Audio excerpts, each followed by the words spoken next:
성도 여러분 안녕하세요. 우리 가디너스 키즈가 특창하는 날은 설교자로서 부담이 굉장히 덜한 날입니다. 설교를 좀 못해도 이미 여러분들께서 100%의 감동 이상을 다 받고 돌아가시기 때문입니다. 저희도 이렇게 기쁘고 행복한데 하나님께서 얼마나 기쁘게 보셨을지 너무나 감사합니다. 우리 가디너스 키즈 찬양팀을 또 창단하고 운영해주는 우리 김주진 집사님 너무나 감사드립니다. 우리 가디너스 시니어도 이렇게 기도해 보신다고 했는데 네, 저희 기도하겠습니다. 네, 감사합니다. 여러분들 아시는 대로 오늘 주방 쉼 안식일이에요. 네, 아시죠? 이런 안식일을 맞이해 보신 적 있으세요? 네, 굉장히 의미 있고 독특한 안식일입니다. 이 목적은 우리 식사 봉사를 위해서 정말로 수고하시는 여집사님들, 또 설거지 봉사를 돕는 우리 집사님들을 한 주라도, 분기에 한 번이라도 편안하게 하나님 예배하고 교제할 수 있도록 시간을 드리기 위함입니다.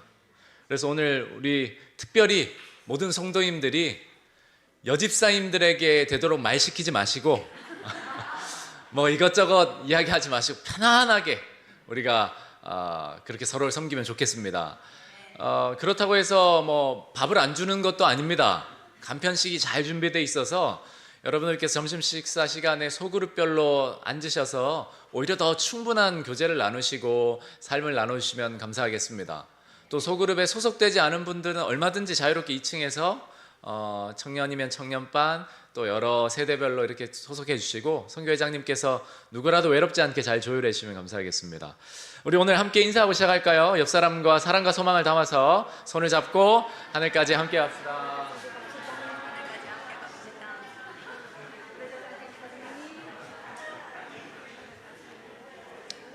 감사합니다. 하늘까지 꼭 함께 하면 좋겠습니다.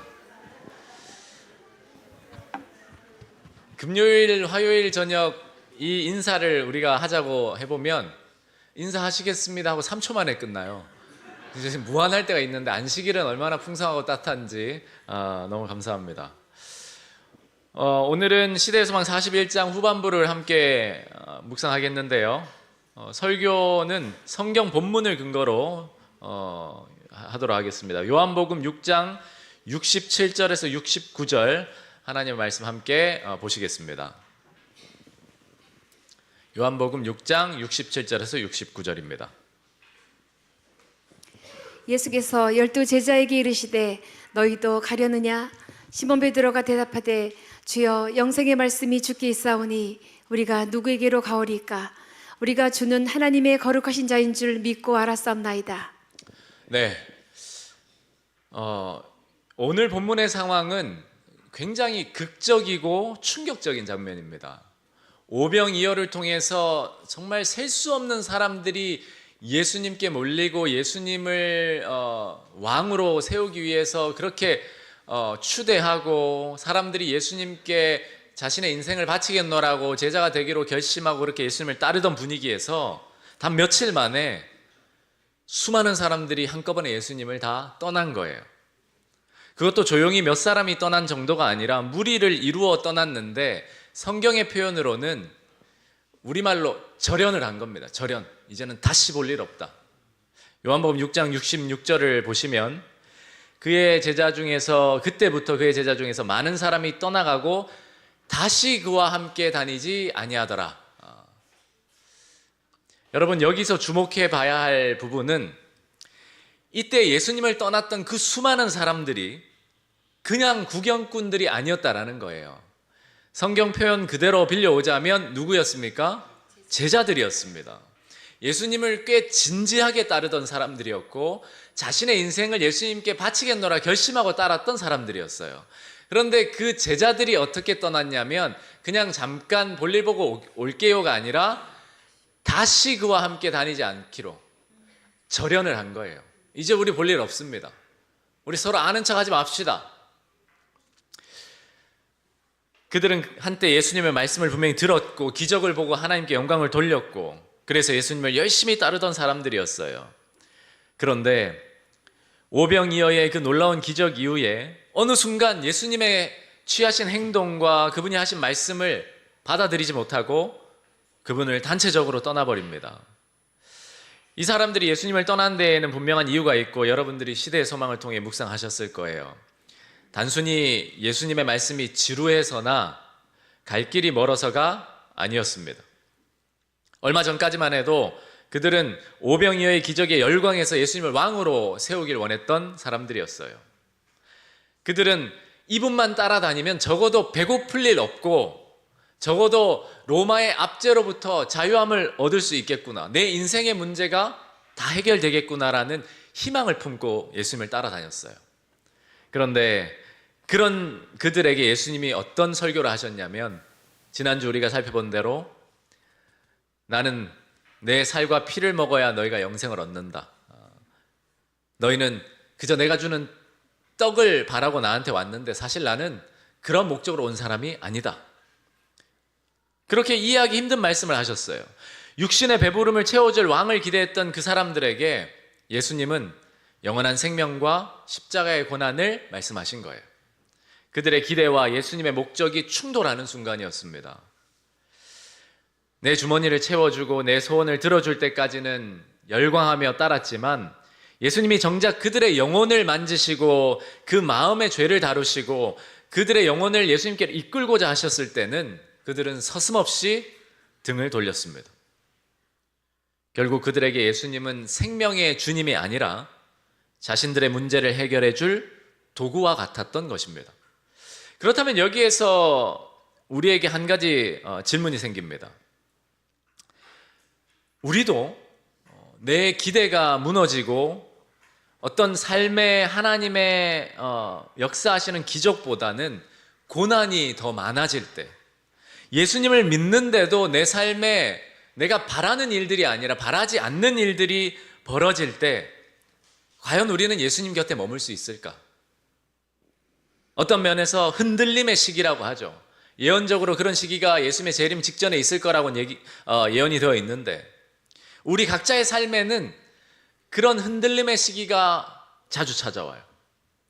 여러분은 그때 예수님을 떠나지 않으실 자신이 있으십니까? 성경과 증언의 기별에 분명히 예수님의 재림이 가까우는 마지막 시대에 이와 비슷한 일이 있을 거래요. 흔들림의 시기가 온답니다. 참된 믿음을 가졌는지 진정한 제자인지를 분별하는 그러한 위기의 순간이 온대요. 그리고 교회를 다니는 많은 사람들이 그 순간에 흔들리고 단체적으로 신앙을 떠나는 일들이 있을 거라는 것이 성경의 예언입니다. 신앙의 길이 점점 더 좁아지고 믿음을 지키는 일이 점점 더 어려워질 때 많은 사람들이 오늘 본문의 모습처럼 예수님에 대한 믿음을 버리고 예수님을 떠나는데 완전히 절연하며 떠나는 일이 있을까라는 겁니다. 여러분, 사실 지금도 한국 기독교회나 재림교회 안의 형편을 보면 예수님께 나아와서 제자가 되려는 사람들보다 그분을 떠나는 교인이 더 많다는 사실은 이미 현실로 다가와 있습니다. 그러므로 오늘 본문에서 예수님이 남아있던 12제자에게 물으신 질문은 우리를 향한 질문이 될 수 있는 거예요. 너희도 가려느냐? 이러한 예수님의 질문에 여러분의 대답은 무엇입니까? 이 질문 앞에서 제자들을 대표해서 베드로가 아주 놀라운 고백을 하죠. 주여, 영생의 말씀이 주께 있사오니 우리가 누구에게로 가오리이까? 여러분, 우리는 여기서 한 가지 질문을 좀 던져볼 수 있습니다.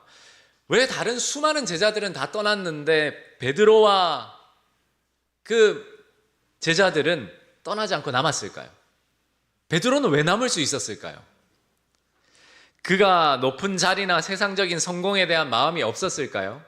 아니요. 베드로는 누구보다 그런 마음이 컸습니다. 12제자 가운데서도 앞서고 싶어 했고, 그래서 누구보다 먼저 이런 대답도 하고 무리도 걸으려고 하고 첫째가 되고자 하는 야심이 컸던 사람이 바로 베드로였는데, 그럼에도 베드로는 많은 사람들이 떠나는 그 상황에서 예수님을 떠나지 않았어요. 저는 오늘 여러분과 함께 본문을 통해서 베드로와 나머지 제자들이 예수님을 떠나지 않았던 이유에 대해서 함께 생각해 보고자 해요. 그리고 그 이유를 우리의 삶에 적용해서 우리도 역시 베드로와 남아있던 제자들처럼 끝까지 주님 곁에 머무는 참된 제자의 길을 걸을 수 있기를 소망합니다. 자, 그러면 다시 한번 생각해 보겠습니다. 베드로는 왜 예수님을 떠나지 않았을까? 결론부터 말씀드리면 말씀의 능력을 경험한 사람은 예수님을 쉽게 떠날 수 없습니다. 사실 예수님이 당시 하셨던 설교, 말씀, 내 살을 먹고 내 피를 마시라는 이 말씀은 베드로에게도 분명 어려운 말씀이었어요. 베드로가 그 말씀을 다 이해하지 못했습니다. 베드로 역시 머리로는 도무지 이해되지 않았을 겁니다. 하지만 베드로에게는 머리의 이해보다 더 강력한 몸의 기억이 있었어요. 몸의 기억. 그는 이미 삶의 실패와 좌절의 현장에서 그리스도의 말씀을, 그 능력을, 말씀의 능력을 온 몸으로 맛본 경험이 있었던 사람입니다. 언제였죠? 누가복음 5장의 베드로의 경험이었어요. 한번 읽어봐 주실까요? 말씀을 마치시고 시몬에게 이르시되 깊은 데로 가서 그물을 내려 고기를 잡으라. 시몬이 대답하여 이르되 선생님, 우리들이 밤이 새도록 수고하였는데 잡은 것이 없지만은 말씀에 의지하여 내가 그물을 내리리이다 하고. 네, 말씀에 의지하여 내가 그물을 내리이다. 이 순종을 통해서 예수님의 명령, 예수님의 말씀에는 베드로가 생명력이 있고 능력이 있는 걸 경험한 거예요. 사실 밤새도록 그물을 던졌지만 한 마리도 잡지 못한 채 돌아와서 예수님이 그에 대해서 설교를 하시고 깊은 데로 가서 그 대낮에 그물을 던지라 했을 때는 베테랑 어부의 상식으로는 말이 안 되는 것이었지만 그 말씀에 의지하여 그물을 내렸을 때 그 말씀의 능력을 베드로는 경험했던 거예요. 그날 베드로가 경험한 것은 예수님에 관한 지식이 아니라 예수님의 생명이었습니다. 그분의 능력이었어요. 이와 같은 경험들이 그 이후에도 베드로에게 반복되어졌었는데 수많은 사람들이 믿음이 흔들리고 의심하며 예수님을 떠나갈 때에 베드로로 하여금 예수님 곁에 있게 하는 버팀목이 되어준 겁니다. 아마 베드로가 사람들이 떠나갈 때 그의 마음에도 요동치는 어떤 무엇인가 있었을 거예요. 그러나 그는 아마 이렇게 생각했을 것 같아요.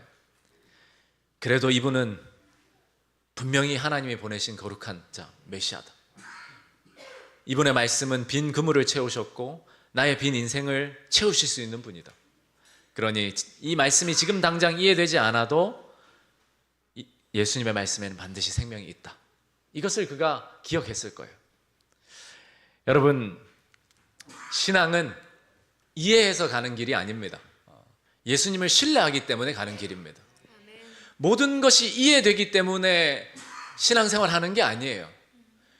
예수님을 신뢰하기 때문에 가는 것인데 그 신뢰가 어디에서 오냐면 말씀의 능력을 경험하는 데서 옵니다. 여러분, 베드로를 생각해 보세요. 얼마나 부족한 게 많았고 얼마나 연약했고 얼마나 자기 자신을 몰랐고 나중에는 예수님을 부인하기까지 하잖아요. 그럼에도 적어도 그 베드로에게는 무슨 경험이 있었냐면 말씀을 맛본 경험이 있었던 겁니다. 여러분에게는 말씀을 맛본 경험이 있으세요? 우리가 흔들림의 시기에 어떤 위기에 예수님을 떠나지 않는 믿음을 견지하려면 다른 것이 아니라 말씀을 맛본 경험, 예수님의 말씀의 능력을 경험한 일들이 일어나야 합니다. 많은 사람들이 예수님을 당시에 떠난 이유는 그분의 말씀을 자기 머리로 이해하려 했기 때문입니다. 그래서 그들은 뭐라 이야기했냐면 이 말씀은 어떻다고요? 어렵도다. 머리로 이해하려고 했던 거예요. 그러나 베드로는 달랐어요. 당장 이해되지 않아도 이미 경험했던 그 말씀의 능력을 붙들고 끝까지 신뢰의 자리에 머물렀던 거예요. 그게 진정한 제자도입니다. 베드로는 예수님의 말씀을 다 이해했기 때문에 남아있었던 것이 아니라 그 말씀의 능력을 한 번이라도 직접 맛보았기 때문에 그분을 떠날 수 없었습니다. 그렇게 많은 사람들이 떠나가던 순간에도 베드로는 이렇게 예수님께 고백할 수 있었던 거예요. 주여, 영생의 말씀이 주께 있사오니 우리가 누구에게로 가오리까? 여러분, 이처럼 말씀의 능력을 경험한 사람들은 쉽게 예수님을 떠나지 못합니다. 그러므로 여러분들이 오늘 도전을 받으셔야 할 일은 여러분을 위해 기록한 이 성경 말씀들 한 절 한 절들에 대한 경험적 이해를 가져나가야 합니다. 정말로 여러분은 한 말씀을 붙들고 간절히 기도해서 응답받은 경험들을 가지고 계십니까? 그 경험이 바로 베드로와 같은 고백을 하게 만드는 거예요. 말씀을 듣기만 한 사람은 떠날 수 있어요. 그러나 말씀을 경험한 사람은 쉽게 떠날 수 없습니다. 마라나타라는 기도력의 엘렌 화이트 쓴 글을 인용하겠습니다. 체험적인 신앙이 지금 필요되고 있다. 어떤 사람들, 아주 많은 사람들은 신앙적인 진리에 관한 이론적인 지식은 갖고 있으나 그들 자신의 마음에 작용하는 새롭게 하시는 하나님의 은혜의 능력은 결코 느끼지 못했다. 그들은 여호와께서 선하신 분임을 경험을 통하여 맛보알지 못하였다. 네. 그런데 여러분 생각해 보면 예수님께 남아 있었던 사람들 중에 가룟 유다도 있었습니까? 가룟 유다도 있었어요. 그러나 사실 그는 몸은 있었지만 마음은 예수님과 한 번도 연합했던 적이 없었고 마음은 예수님을 이미 떠난 사람이었어요. 그러므로 예수님과 연합한다라는 것은 그저 물리적으로 우리가 교회에 앉아 있는 것을 의미하지 않습니다. 예수님이 우리에게 주신 말씀들을 직접 맛보아 그분의 선하심을 경험하는 것, 그것이 예수님과의 온전한 연합이고 예수님을 경험적으로 알아가는 지식이에요.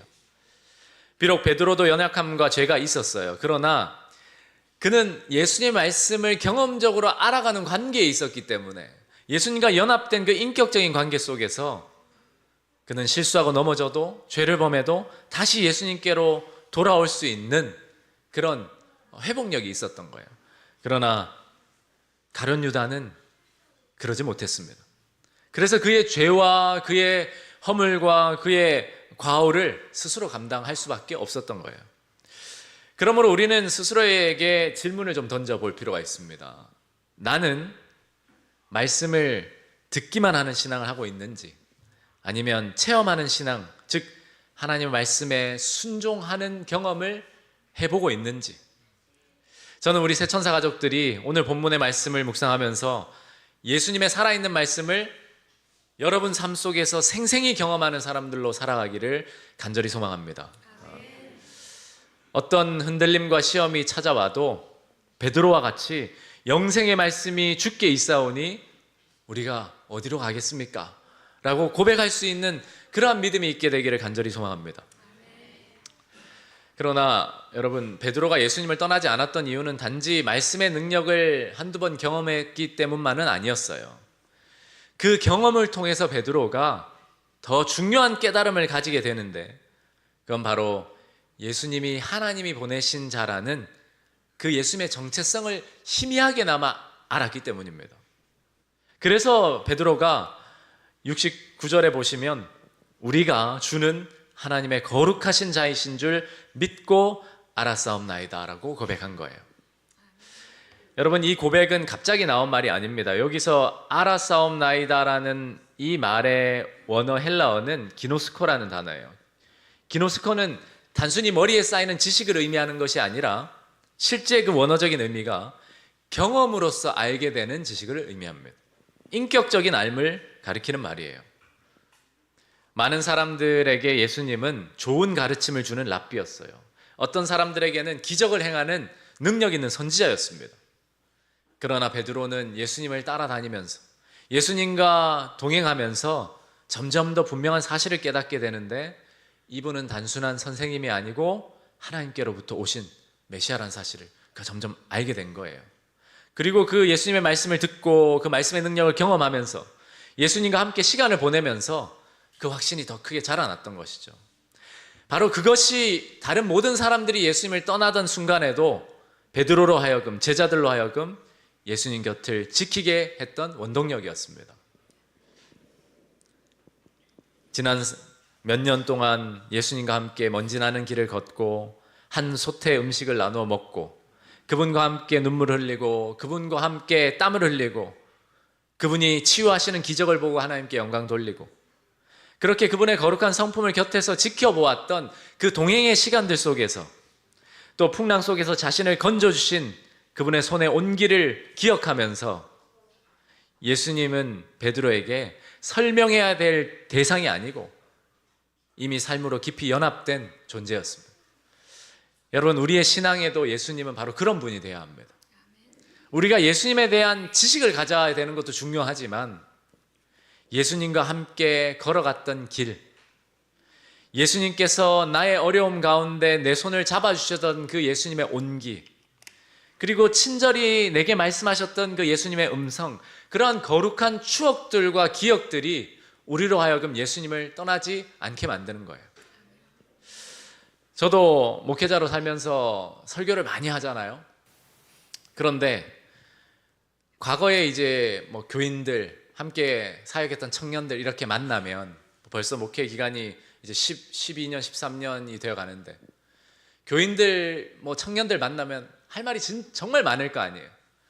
그런데 그 중에 한 사람도 제가 설교했던 설교를 가지고 얘기한 사람은 아무도 없었어요. 목사님, 그때 그 설교가 정말 감동을 많이 줘서 제 삶에 이런 변화가 있었습니다. 물론 있을 수도 있었겠죠. 그런데 주로 그런 얘기 안 해요. 무슨 얘기 할까요? 목사님, 우리 그때 거기 수련회 가가지고 목사님 게임하면서 신문지 그렇게 찢어가지고 난리 났었잖아요. 목사님, 우리 그때 그 소풍 가가지고, 또 목사님 그때 우리 소그룹 배운다고 세천사교회 탐방 가던 일, 그런 거 이야기합니다. 한 사람이라도 만나자마자 설교 잘하는 목사님 설교 때문에 제가 삽니다, 이런 말 하면 힘이 좀 날 텐데 그런 거 없어요. 그런 거 없어요. 목사님, 우리 그때 그 식당에서 진짜 맛있게 먹었잖아요. 거기 다시 가고 싶어요. 여러분, 그렇다고 뭐 제가 설교를 아주 망쳤다고 생각하진 않지만, 그렇다고 또 여러분들께 나중에 설교 이야기 해달라는 거 절대 아닙니다. 그러나 중요한 게 뭐냐면 그 인격적인 관계 속에서 쌓였던 그 우정, 사랑, 경험, 그것이 힘이라는 거죠. 여러분은 그렇게 따지면 예수님과 어떤 추억을 가지고 계십니까? 내가 정말로 힘들고 지치고 절망 가운데 있을 때, 두려워할 때 예수님이 여러분을 일으켜 주시던 그 손의 온기를 여러분 기억하십니까? 그렇다면 여러분은 예수님을 쉽게 떠나지 못합니다. 정말로 다른 사람들이 오해해서 내가 정말 힘들고 지칠 때 말씀을 통해 기도하는 중에 내 마음에 조용히 은밀히 위로해 주시고 속삭여 주시던 예수님의 그 음성을 기억하십니까? 그러면 여러분은 예수님을 떠나지 못해요. 그런데 많은 지식을 가지고 있었던 사람, 예수님에 관한 지식을 가지고 있었던 사람은 금방 예수님께 등을 돌릴 수 있는 위험이 있습니다. 경험이 없다면. 결국 남아있던 사람들이 누구였죠? 베드로와 그 11명의 제자들이었어요. 결정적인 차이는 뭐냐면 예수님과 함께 먹고, 예수님과 함께 길을 가고, 예수님과 함께 자고, 예수님과 함께 기도드리고 같이 살았던 사람만 남았어요. 여러분, 예수님의 재림의 때에 흔들림의 시기가 온대요. 뭐 일요일 휴업령이 이제 곧 들이닥친대요. 여러분, 어떻게 준비하실 겁니까? 얼른 목사님, 이제 일요일 휴업령이 내린다고 하는데 빨리 성경 공부 좀 해주세요. 성경 알아야겠습니다. 뭐 좋은 태도일 수 있어요. 그러나 그러한 지식적인 차원의 관계는 결코 여러분들을 지켜주지 못합니다. 흔들림이 오면 다 흔들려 나가 떨어진다는 거예요. 그러면 우리가 해야 할 일은 뭔가? 예언의 시간표가 째깍째깍 종말로 마지막으로 치달은다면 우리가 해야 할 일은 한 작은 일이라도 예수님을 빨리 경험해 보는 겁니다. 한 절의 말씀이라도 그것이 체험적으로 내게 맛보여지는 것입니다. 그 일을 위해서 해야 할 일은 대단한 게 있지 않습니다. 한 절의 말씀을 가지고 기도해보고, 또 내가 씨름하고 고민하고 걱정하는 것을 가지고 예수님께 나와서 예수님이 내게 주신 답을 들려달라고 기도해보고, 또 설교 가운데 내 마음에 다가온 말씀 하나를 붙들고 이게 참인지 살펴보고 예수님과 대화하고, 길을 걸을 때도 예수님을 손을 잡으려고 하고, 여러분, 그 경험들이 예수님을 떠날 수 없는 사람들로 만든다는 거예요. 그래서 사실 흔들림의 시기가 오면 가장 위험한 사람들이 누구냐? 오늘 그 얘기를 할 것은 아니지만 누굴까요? 저 같은 사람들입니다. 앞에서 예수님을 많이 가르치는 사람들, 지식으로 많이 차 있는 사람들. 붙잡아 주는 것은 지식이 아니거든요. 예수님과의 거룩한 추억과 기억과 살아있는 생생한 관계입니다. 저는 우리 새천사 가족들이 그러한 그리스도와의 인격적인 관계에 속히 들어가고, 들어가신 분들은 그 관계를 귀히 여겨서 더욱더 생생한 관계로 만들어 가시기를 예수님 이름으로 축복합니다. 예수님에 관하여 아는 지식은 우리를 붙들어 주지 못한다는 거예요. 왜냐하면 오히려 주님과 동행하며 쌓아온 인격적인 관계가 우리를 붙들어 줍니다. 그 관계 속에서 우리는 예수님을 하나님의 거룩한 자로, 생명의 주님으로 깊이 알게 되기 때문에 그렇습니다. 그리고 그렇게 예수님을 생명의 주님으로 아는 자는 예수님을 쉽게 떠날 수 없습니다. 흔들림의 시기에 끝까지 남는 사람은 단지 더 의지력이 강한 사람들이 아니에요. 똑똑한 사람들이 아닙니다. 신앙심이 좋은 사람도 아니에요. 종교심이 좋은 사람들도 아닙니다. 예수님이 누구이신지를 정확히 인격적으로 아는 사람들입니다. 분명히 우리가 다시 요단강 프로젝트로 예언서를 공부하게 되겠지만, 우리가 다 마지막 때라는 거 알잖아요. 교회에 다니지 않아도 세상이 길게 이어진다라고 보는 사람이 별로 없어요. 그냥 과학적으로 그 데이터를 가지고 추측만 해봐도 과학자들이 몇 년이라고 합니까? 2050년이라고 합니다. 지구가 더 버티지 못한다. 사람이 살 수 있는 환경이 되지 못한다. 여러분, 이러한 위기의 시대에 우리에게 필요한 것은 뭘까요? 예수님을 맛보아 아는 겁니다. 오늘 주방 쉼 안식일이잖아요. 주방에서 음식이 만들어지지 않습니다. 오늘은 여러분이 예수님을 맛보아 아는 시간이 되면 좋겠습니다. 소그원들과 함께 모여서 간편식을 나누면서 예수님을 맛보아 아는 그 경험을 시작하자고 서로 결심해 주시기 바랍니다. 그런데 여러분, 가만히 생각해 보면 우리는 우리의 소원이나 우리가 느끼는 감정에 따라 예수님을 그려낼 때가 많은 것 같아요. 조금 솔직하게 말하면 우리 마음속에서 예수님이 어느 순간 산타클로스처럼 무엇이든 소원을 들어주는, 어쩌면 그 알라딘 램프의 지니처럼 그렇게 예수님을 생각하고 있는지도 모르겠어요. 필요할 때 찾고 소원이 있을 때 부르고 문제가 해결되면 다시 일상으로 돌아가는 그런 관계 말입니다. 그러나 베드로는 그렇게 알지 않았어요. 베드로는 예수님을 하나님의 거룩하신 자로 분명히 알게 되었어요. 그러므로 우리는 이 시간 조용히 우리 자신에게 질문을 던져볼 필요가 있습니다. 나는 예수님을 어떤 분으로 알고 있는가?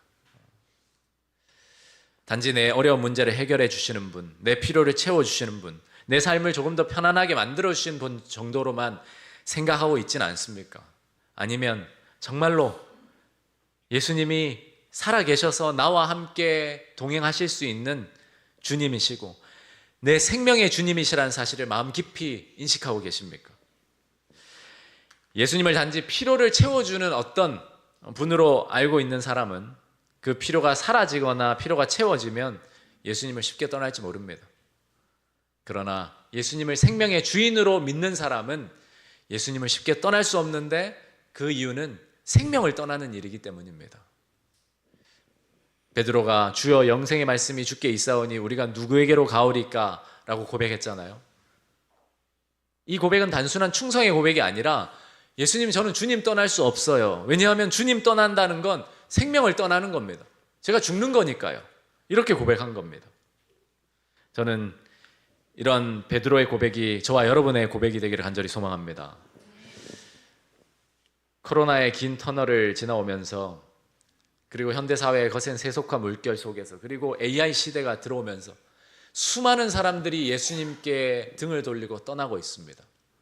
예수님을 믿지 않는 사람들이 아니라 예수님을 믿는다 공언하는 제자들이 떠나고 있어요.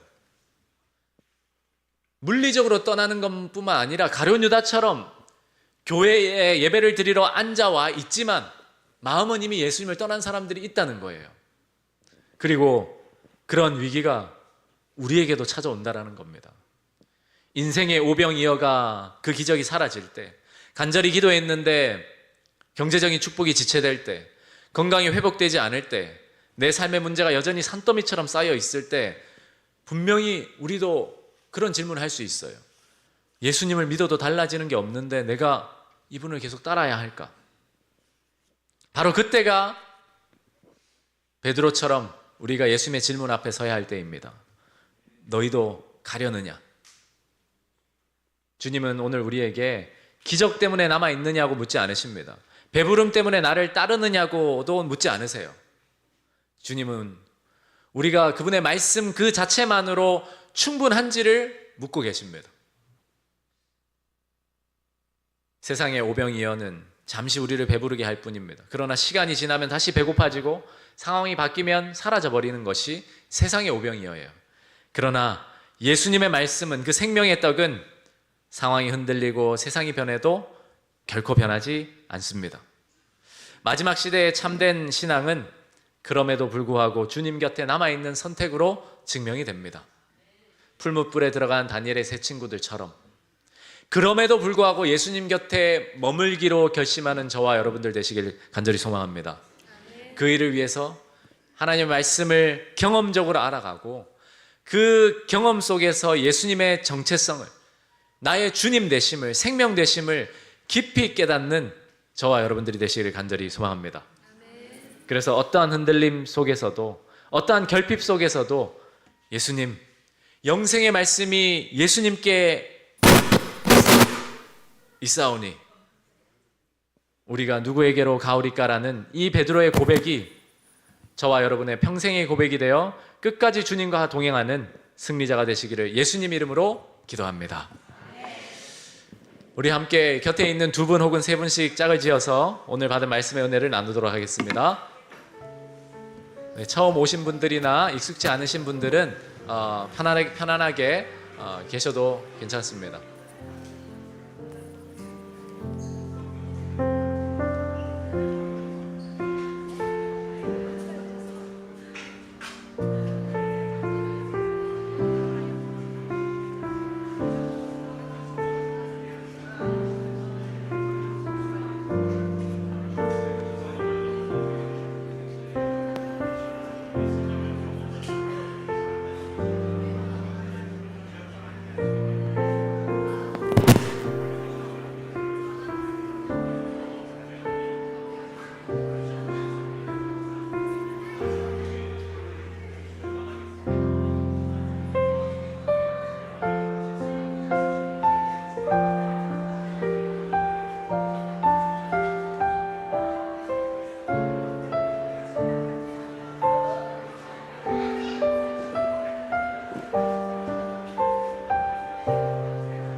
목사의 은혜의 말씀을 권민정이 성도님 말씀해 주겠습니다.